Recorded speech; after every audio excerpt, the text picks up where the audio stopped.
you're trying to do search engine optimization, you want to get more traffic, you want to get more leads, you need to learn how to understand all the numbers so that you know what's working and what's not working, so that you can adjust your strategy if necessary to get better results, or you know where to zero down your efforts and really double down because something's working and you want it to work even better.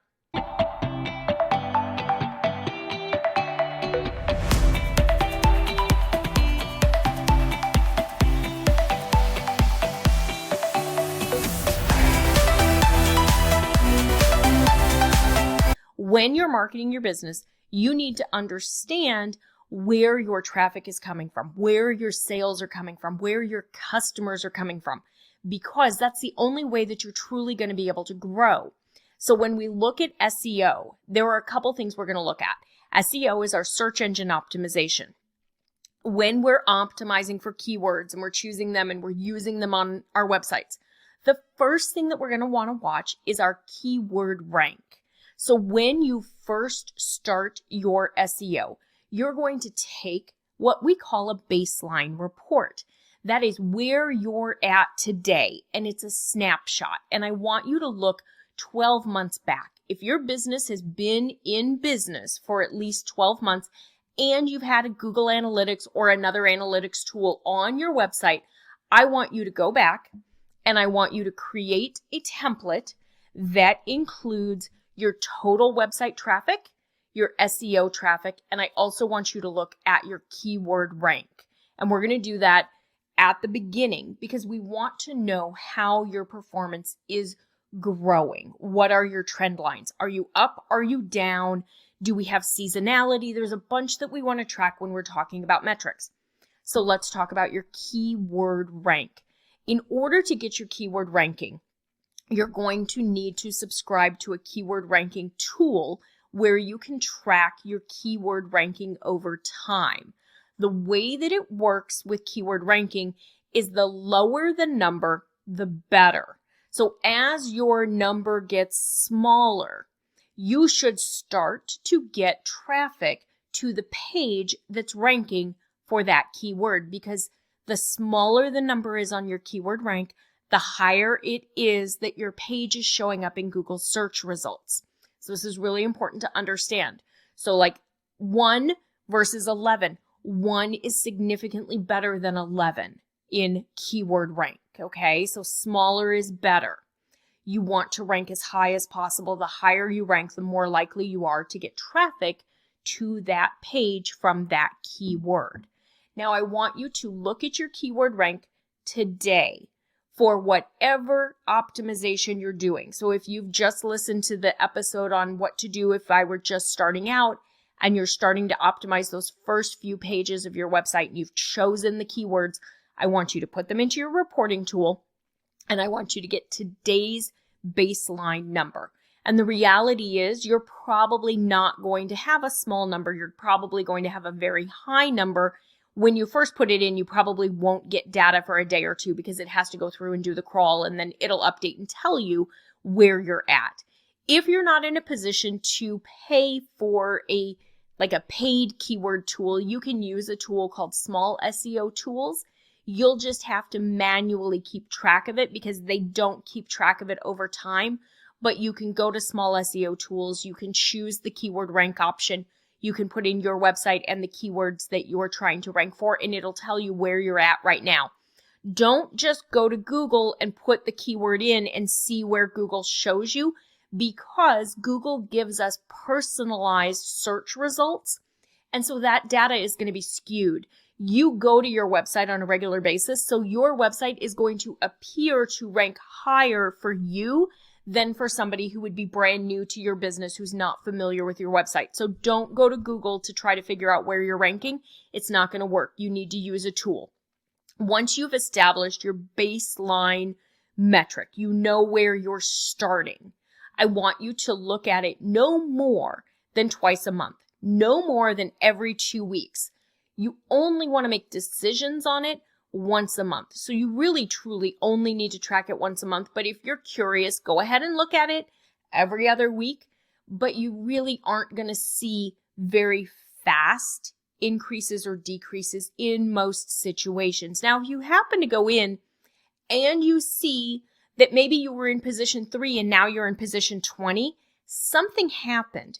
So now you're going to want to dig in and figure out what happened. Now, if you're in simple SEO content with me, just come into the student group, ask your question, let me know what keyword it was, what happened, and we'll dig into it together and figure it out. If you're not, then you can do a couple things. You can go over to a site called Mozcast, Mozcast.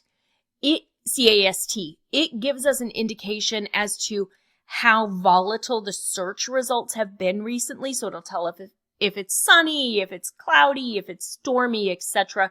So that you can kind of understand, is this a change that we think that Google is rolling out? Have I potentially been impacted by an algorithm change? Is there a penalty coming? The other thing that you can do is start kind of Googling a little bit just to see, was there an update? Was there something? Don't panic if you see your keyword drop. What I want you to do is check it again in 2 weeks and then check it again at the 60-day mark. Often there's volatility. They'll move, they'll go down, they'll come back up. That's why we don't want to look at them every day, because we can drive ourselves nuts. It's kind of like your bank account or your retirement account, especially when the market's kind of volatile. You don't want to look at your IRA or your 401k every single day. Your search results rankings are kind of the same thing. So you want to look at them no more than twice a month, and really only make decisions if you feel that you need to make a change, only make decisions at that 30-day mark. What you're looking for over time, ideally, if you've chosen the right keyword and it's one that you can rank for and you've optimized following the rules and you've done it the right way, you should start to see your keyword rank move up, meaning your numbers get smaller and smaller and smaller as you get to page 1 or as you get to the top of page 1 on Google.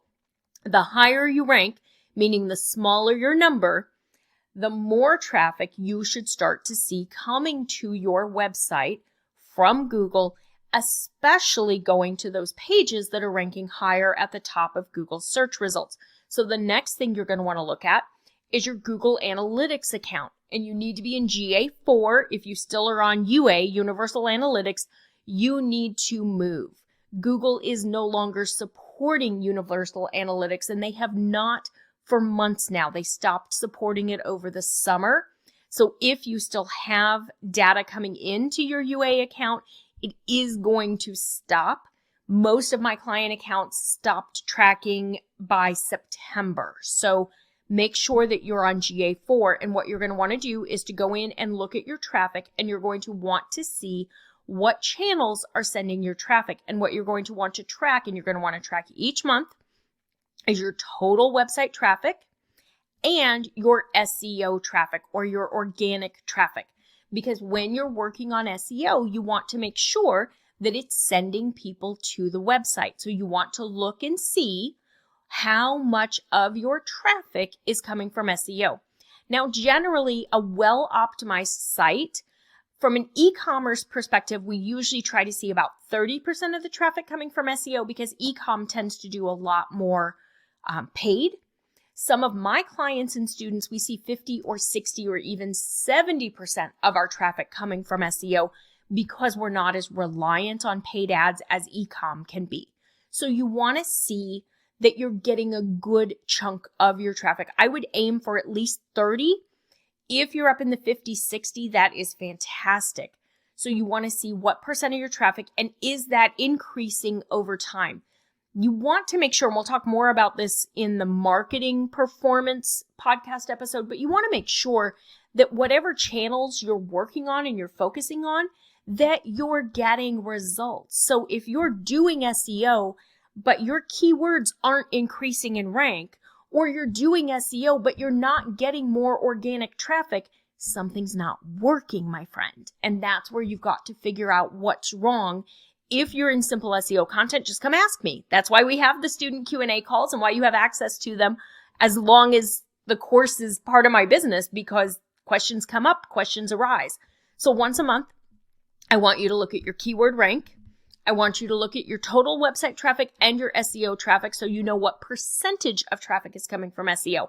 The other thing I want you to look at from an SEO reporting standpoint will be your website's domain authority. So remember, your domain authority is a score of 1 to 100. 1 is low, 100 is high. So it's the inverse of keyword rank. With keyword, you want a tiny number. With domain authority, you want a bigger number. So your domain authority is an indication of how authoritative Google thinks your website is in a number that's given to us by Moz, which is an SEO tool. So it's not Google giving us a domain authority, it's Moz giving it to us. It is based on 200 different factors that are thought to be very similar to the Google ranking algorithm. The Google ranking algorithm is like McDonald's Big Mac sauce, okay? It is a secret. We don't know exactly what goes into it. We do know from Google the most important things are the quality of our content, so the content that we have, our optimization, and then the authority of our site, which are the links that we're building to our site. Your domain authority helps you to understand how many links you have, how much authority you have. So you want to look and see that you have your domain authority potentially increasing. It's an important thing. Now, domain authority does not increase quickly, but it does increase as you build more links to your website. As more people start to trust your website, it becomes more trustworthy in Google's eyes. So that's what I want you to report on each month. I want you to look at, where do I rank for my most important keywords? And each time you create a new blog post, go ahead and add your keyword to your tracker so you know how you're doing. Then I want you to look at, how is my traffic? And I want you to look at year over year. Is your SEO traffic better now than it was a year ago? Or did you have more SEO traffic last year than you have now? Because if you had more last year and you have less now, you have an issue and you need to figure out what that issue is. Why are you getting less traffic? Because we want to always see an increase. We also want to look at our domain authority and make sure we're tracking that once a month. Is it going up? Is it going down? If it's going up, great. If it's going down, you've probably lost a link or multiple links. So you want to look at that. If you want me to walk you through all of this and really teach you, I do have a full module on this in Simple SEO content.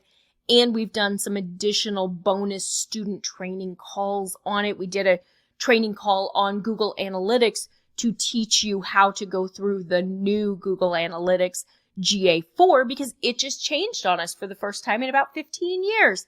I had to learn a new Google Analytics program, and I was not real happy about it. I'm going to be super honest.